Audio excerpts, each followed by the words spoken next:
comitiva do Terra Viva DBO na TV está trazendo mais um lote de garrote para o rodeio da boiada. E soltando já a tropa na invernada, a gente reúne a pionada na roda da engazeira mais copada para fazer a nossa reunião novidadeira, que começa agora com a anunciação da prosa brideira do dia. O IBGE, que é o Instituto Brasileiro de Geografia e Estatística, divulgou nas horas derradeiras da semana passada a sua pesquisa a respeito da produção nacional da criação de animais em geral durante o quarto e derradeiro trimestre do ano passado.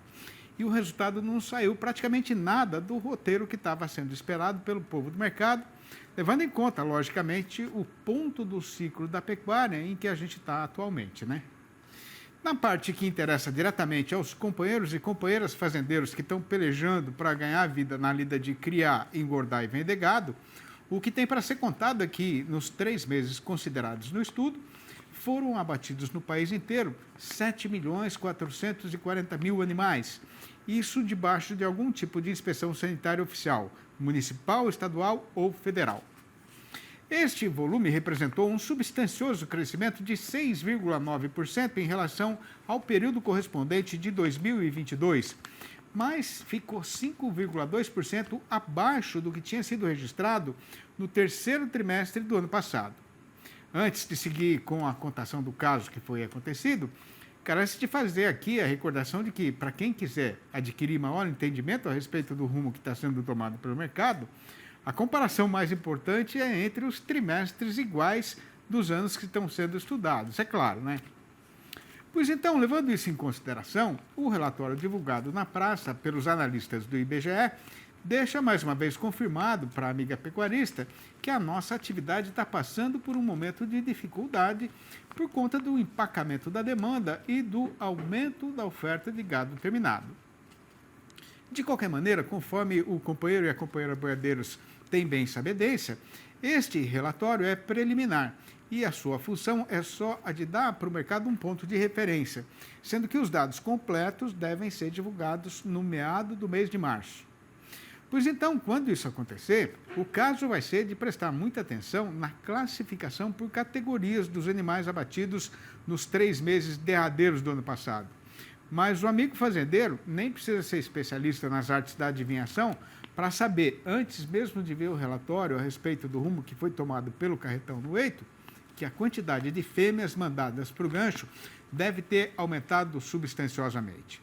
E nem teria necessidade de dizer isso aqui, porque não é novidade para ninguém, mas a verdade é que o vento só vai mudar de lado mesmo na nossa praça boiadeira quando o bezerro voltar a ser valorizado, né? Na lida boiadeira tem hora que a situação se enrola de tal maneira que não se vê solução no alcance da vista. Aí o jeito é procurar a ajuda de um especialista, o que pode ser feito pelo amigo aqui mesmo no Terra Viva DBO na TV, na apresentação da nossa conversa com o analista. Olá, eu sou Jaine Costa, zootecnista e analista de mercado da Scott Consultoria e venho trazer um pouco do panorama do mercado de reposição. Bom, nessa semana o que temos observado é que os negócios ainda estão passo a passo, principalmente nas praças pecuárias, onde a arroba do boi gordo apresentou uma recuperação aí positiva, apresentando negócios aí acima da média que a gente via lá para janeiro. Ou seja, em fevereiro o mercado do boi gordo está um pouco mais aquecido. Isso interfere no mercado de reposição. No entanto, nessas praças pecuárias ainda, o pecuarista está esperando um pouco para ver se essa arroba vai firmar, se esses negócios, esses preços mais altos pagos pela arroba do boi gordo vão ficar firmes para movimentar mais ainda o mercado de reposição. Portanto, os negócios ainda estão poucos. E na primeira quinzena de fevereiro, comparada à última quinzena de janeiro, foi apresentado para todas as categorias de machos anelorados na Praça de São Paulo uma queda em suas cotações. Destacando aí para o macho, o garrote teve a maior queda de 4,2% em suas cotações, ou R$ 125. Já nas categorias de fêmea, nós destacamos aí a maior queda para a bezerra de desmama, que tivemos aí, então, 5,1% de recuo nas cotações, ou R$ 85. Destacamos também que esse poder de compra, esse poder de negociação com a ponta compradora do pecuarista vem acontecendo também devido às chuvas, que os pastos já estão bons, então eles estão podendo segurar um pouco mais a boiada. Também o inverso a gente tem observado em relação ao tempo no Rio Grande do Sul, onde a estiagem severa tem prejudicado tanto o mercado do boi gordo como o mercado de reposição. Afinal, a escassez de água tem preocupado e os pastos ainda não estão bons como deveria. Mas a expectativa aí firmando, né, nessas praças pecuárias, uma arroba do boi gordo bem paga, bons negócios para o pecuarista, né? O mercado de reposição pode voltar aí com força, que é o esperado para esse período do ano, juntando as chuvas, reação da arroba do boi gordo e tudo mais. Afinal, o mercado do boi gordo interfere demais na liquidez dos negócios no mercado de reposição. Bom, reposição era isso, pessoal. Muito obrigada, até a próxima. Antes que a boiada fique muito cansada, a gente faz aqui uma parada que vai ser mais ligeira do que cateto corrido de onça atravessando o trieiro que ainda tinha o cheiro da pintada. Aguarde. Já faz muito tempo que o companheiro fazendeiro brasileiro adquiriu plena sabedência de que não adianta nada investir um caminhão de dinheiro para ter na propriedade o gado de melhor qualidade genética existente no mercado, se na hora de garantir a sanidade da boiada, o investimento e o trabalho forem feitos pela metade, né? Pois então, tendo perfeito conhecimento dessa precisão e prestando atenção no andamento do calendário, a hora agora é recomendada para planejar a vermifugação da bezerrada antes do período de desmama. E para esticar uma prosa a respeito de como é que isso deve ser feito, a gente convidou o médico veterinário Hélio Moro, gerente técnico de bovinos da Zoetis, que vai participar da nossa entrevista do dia, falando ao vivo, por vias internéticas, diretamente de Maringá, no Paraná. Boa noite, Hélio. Muito obrigado pela sua atenção e disposição para atender a gente. É sempre uma grande satisfação ter sua presença aqui no programa. Seja muito bem-vindo, como sempre. Boa noite, Sidney. Prazer é meu. Obrigado pelo convite aqui. Ô, Hélio, falando assim no geral, né? A gente tem uma ideia do tamanho do prejuízo provocado pela verminose para a pecuária brasileira? Sidney, a gente tem sim. Para você ter uma ideia, em 2014... foi publicado um trabalho científico no Brasil, onde se reuniram os maiores parasitólogos, né, e professores de universidades para mapear o prejuízo que as parasitoses dos bovinos causavam para os produtores brasileiros. E eles chegaram à conclusão de que, somando os prejuízos de todas as parasitoses, verminose, carrapato, mosca do chifre, berne e outras parasitoses, esse prejuízo chegava a 14 bilhões de dólares por ano. Tá? E quando a gente estratifica esse prejuízo, nós vamos ver que somente as verminoses, ou seja, os vermes gastrointestinais, são responsáveis por um prejuízo de 50%, ou seja, 7 bilhões de dólares por ano. Então, é um parasitismo que a gente tem que tomar muito cuidado e prestar muita atenção para evitar, ou pelo menos minimizar esse prejuízo aos produtores brasileiros. É muito dinheiro, né, Hélio? Agora, por que é que o ataque dos vermes nos bezerros é mais perigoso ainda do que nos animais mais desenvolvidos, Hélio? Por uma questão de imunidade, né, Sidney? Então, o bezerro, ele ainda não teve muito contato com os vermes, então ele ainda não tem uma imunidade boa. Já os animais adultos já desenvolveram uma certa imunidade, então, teoricamente, a verminose causa um impacto menor nas categorias mais adultas quando comparado com os animais jovens, né? Então, os animais jovens realmente precisam ter uma atenção especial do produtor, do médico veterinário, se a gente quiser minimizar esse prejuízo causado pelas verminoses à pecuária de corte e à pecuária brasileira, e de leite também, óbvio. Uhum. Agora, como é que acontece a infestação na bezerrada pelos vermes, hein? Então, isso é o ciclo da verminose. A gente pode dividir em duas fases, né? A fase de vida livre, que o parasita está na pastagem, né? E a fase parasitária, que o parasita está dentro do animal, né?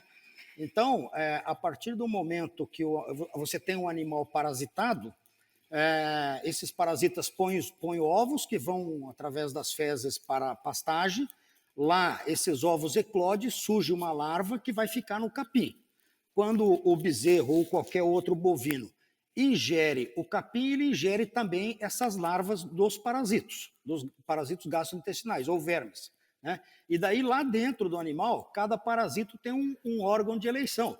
Então, alguns vão se instalar no estômago, alguns vão se instalar no intestino grosso, alguns vão se instalar no intestino delgado, outros, por exemplo, no pulmão, né, que são os vermes pulmonares, e lá eles amadurecem, se reproduzem, causam todos os prejuízos para os bovinos, né, e continua o ciclo dessa forma aí. Então, toda vez que o animal está ingerindo capim, ele pode estar ingerindo larvas desses parasitos e se infectar com esses vermes. Olha, agora, quais são os sinais mais visíveis, digamos assim, né, de que o bezerro está com verminose? É possível perceber ainda no começo, quando ele não sofreu muito ainda? É possível, Sidney. Na verdade, a gente divide assim, a verminose clínica e verminose subclínica.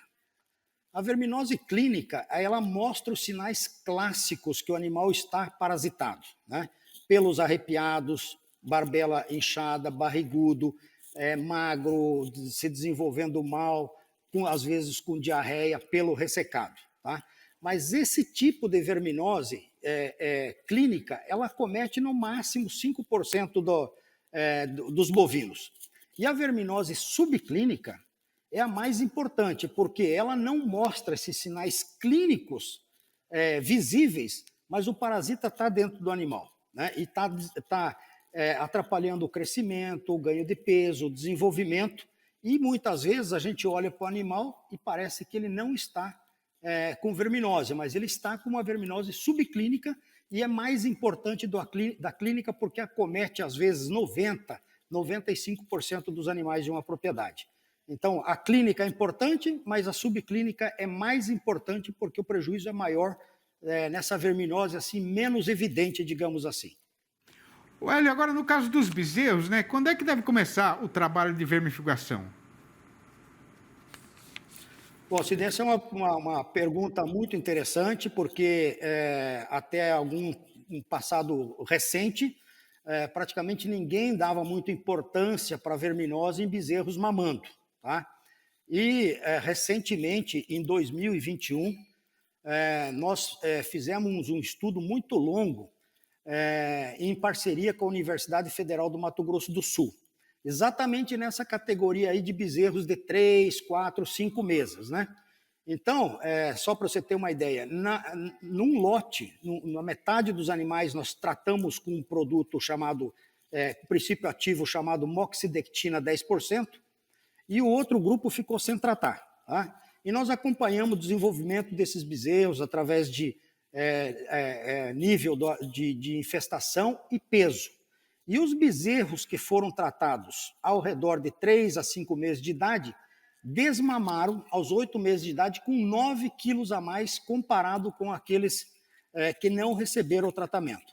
Então, a gente poderia afirmar categoricamente que a verminose em bezerros mamando é extremamente importante. E esse momento, Sidney, é um momento muito importante para a gente estar tendo essa conversa, porque nós temos aí no campo, aí em várias fazendas, bezerros que estão com 3, com 4, com 5 meses, que estariam exatamente no momento ideal para serem tratados e evitar que essa verminose impeça o desenvolvimento, o ganho de peso desses bezerros. Hora boa, então, né, Hélio? Agora, Hélio, acompanhando aí o desenvolvimento do bezerro, né, de quanto em quanto tempo o tratamento contra os vermes deve ser repetido?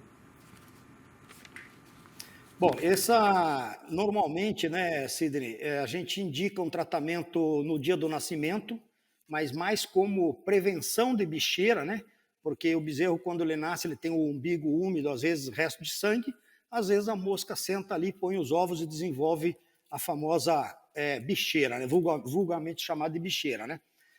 Depois você recomenda aí esse tratamento do bezerro aí ao redor de 4, 5 meses e depois na desmama. A partir da desmama, aí nós, pelo menos, temos trabalhado muito com o controle estratégico de verminose, que prevê o tratamento no mês de maio, no mês de agosto e novamente no mês de novembro, ou seja, entrada da seca, meio da seca e início das águas. Tá? Então, basicamente, do nascimento até o sobreano, esses os tratamentos que nós recomendamos para controle de verminose. E vários estudos mostram que a melhor forma de controlar a verminose nos bovinos é através do controle estratégico de verminose, baseado no mês de maio, no mês de agosto e no mês de novembro. Agora, um bezerro que teve verminose pode se recuperar totalmente e apresentar o rendimento esperado de acordo com a sua qualidade genética? Sim, pode ser que sim, pode ser que não. Vai depender de vários fatores. Por exemplo, qual foi a carga parasitária que ele teve, né?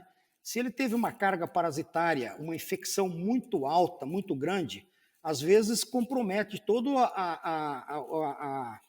a mucosa digestiva do intestino, do estômago, etc. Então, dependendo da carga parasitária, pode ser que esse bezerro nunca mais desenvolva, expresse todo o seu potencial genético para crescimento, para ganho de peso. Se for uma infecção leve e o bezerro foi tratado, não houve muito comprometimento, normalmente o bezerro se recupera e volta a expressar todo o seu potencial genético. Mas a carga parasitária, o tipo de verme que ele foi infectado é muito importante também, porque a gente sabe que tem vermes menos patogênicos e vermes muito mais patogênicos bovinos.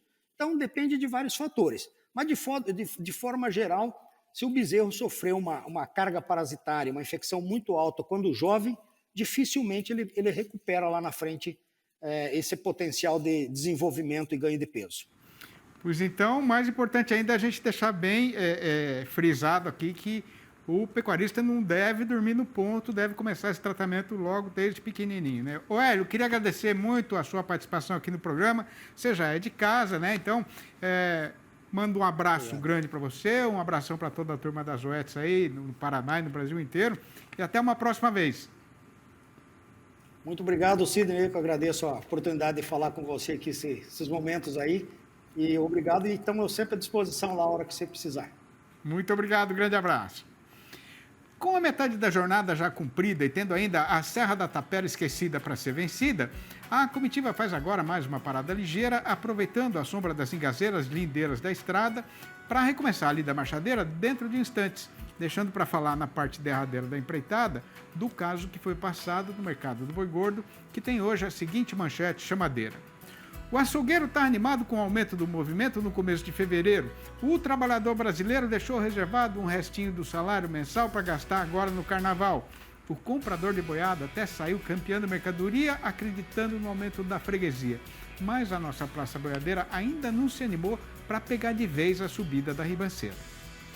O Terra Viva DBO na TV volta já. Aguarde. O compadre Zé Andrade voltou da cidade contando que a negociada da boiada foi complicada porque a briga pelo preço está cada vez mais encarniçada. E para ajudar os companheiros e companheiras fazendeiros nesta hora delicada, a gente faz agora a apresentação do noticiário e do comentário a respeito da situação do boi gordo e da sua verdadeira cotação no mercado.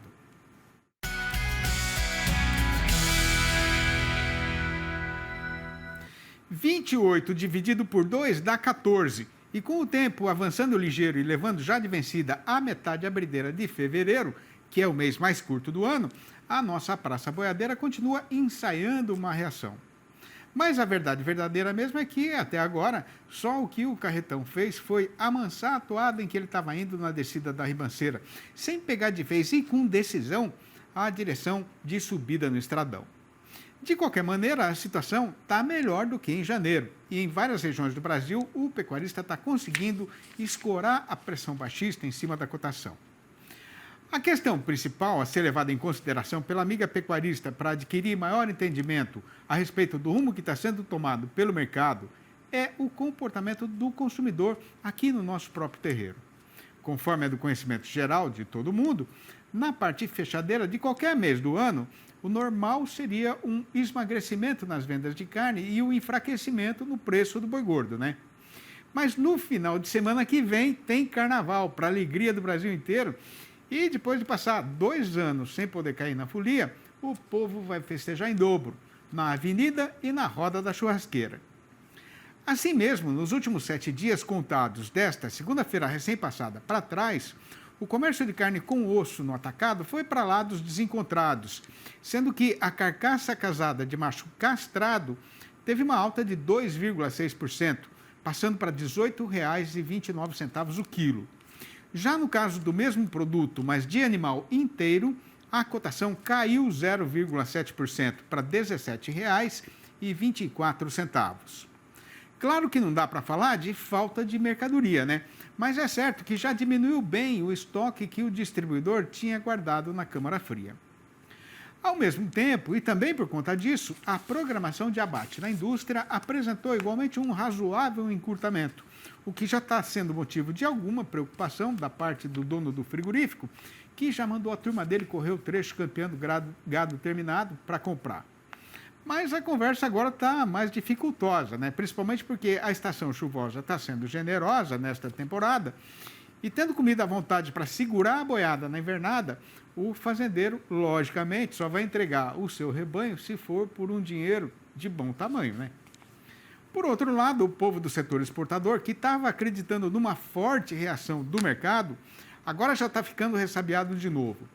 O problema foi que, de acordo com a SECEX, que é a Secretaria de Comércio Exterior do Ministério da Economia, nas 2 primeiras semanas do mês presente, a média diária dos embarques daqui para o estrangeiro ficou em 5.900 toneladas, o que representou uma queda de nada menos que 29,3% em relação ao período correspondente de 2022. Já o faturamento médio diário dos exportadores brasileiros foi de 28 milhões e 400 mil dólares, com um fortíssimo despencamento de 39,2% na mesma comparação, o que deixou demonstrado que não vai ser tão já que a cotação vai se recuperar. Juntando tudo, o resultado foi que, no balanço do dia da Scott Consultoria, foram apuradas mudanças nas cotações só em 6 das 32 regiões pesquisadas em todo o Brasil, sendo que desta vez a arroba subiu em 4 destas praças, mas ainda caiu em 2. A boa notícia é que a lista das arribadas foi comandada por Barretos e Araçatuba, aqui em São Paulo, onde o boi aumentou para R$ 280,50 a prazo e livre do fundo rural. No norte do Tocantins, o macho avançou para R$ 236,50. Em Santa Catarina, o boi melhorou para R$ 283,50. Já em Belo Horizonte, a capital das Minas Gerais, a vaca piorou para R$ 241,50. E no sudeste da Rondônia, a fêmea desceu para R$ 216,50. Com o berranteiro indo primeiro, chamando a boiada pantaneira, a comitiva varou o chão do sertão, descendo ladeira, vencendo ribanceira, rebatendo as trapeiras da vida e levando em frente a nossa bandeira entoada segura na hora presente e na direção das lidas futuras. E nessa marcha eu fui andando por muitos anos, achando que estava engambelando o tempo. Até que um dia um vento me bateu assim, de atravessado, e aí eu fui obrigado a desamontar e aceitar que para mim a estrada tinha chegado ao fim. Conforme a gente já falou mais do que uma vez, estas prosinhas rimadas que são recitadas todo dia aqui no fechamento da nossa função noticiarista e novidadeira, estão todas no alcance da mão dos companheiros e companheiras pecuaristas, cantadores, boiadeiros, violeiros, dançadores de catira e de todo mundo também, nos 4 livros da minha série Versinhos de Caipira, que eu escrevi e publiquei na intenção de fazer a louvação da nossa verdadeira cultura sertaneja brasileira. Se o amigo e a amiga ainda não leram e quiserem saber como fazer para comprar um exemplar ou logo a coleção inteira, que custa menos do que 2 sacos de milho na praça mais careira, o trabalho que dá é só o de ligar diretamente para mim mesmo, no meu telefone particular, que é o 11 98224 1807. Eu vou repetir, 11 98224 1807. Ou mandar um e-mail para sidneymasco@uol.com.br ou ainda achar meu nome lá no Facebook. E tendo confiança de ter feito o nosso serviço direito, a gente já vai deixando o eito, se despedindo dos amigos e mandando lembrança para os parentes e adjacentes e prometendo voltar com Terra Viva DBO na TV amanhã, às 6h30 da manhã e às 7h25 da noite. Um abraço para todo mundo e até lá então.